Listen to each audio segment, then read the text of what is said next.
Ibu Ferry Irawan pakai kursi roda datangi sidang cerai, Vena tak datang. Vena Melinda absen di sidang cerai perdananya dengan Ferry Irawan hari ini, Kamis, tanggal 16 Februari tahun 2023. Diketahui Ferry Irawan mengajukan gugatan cerai terhadap Vena Melinda pada Selasa, tanggal 7 Februari tahun 2023, ke Pengadilan Agama Jakarta Selatan.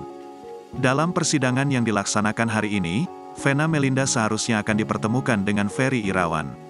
Namun, Ibunda Verrel Bramasta tersebut tampak absen di sidang perdananya tersebut. Hanya ada pihak Ferry Irawan saja yang datang.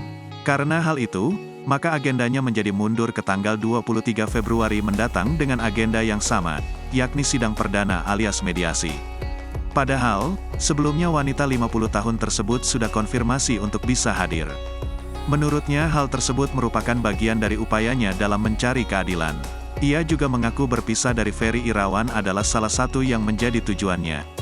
Ia harus siap karena itu yang memang saya tuju, imbuhnya. Vena mengaku mendapatkan pencerahan atas kasus KDRT yang dilakukan oleh Ferry terhadapnya. Diketahui Vena Melinda yang didampingi Roro Fitria telah membuat aduan pada Komnas Perempuan, terkait dirinya yang menjadi korban KDRT. Motif Ferry Irawan yang buru-buru gugat cerai Vena Melinda akhirnya dibongkar Hotman Paris. Hotman Paris menilai, bahwa nantinya Ferry Irawan kemungkinan akan membuat Vena Melinda seolah-olah yang memukulinya lebih dulu.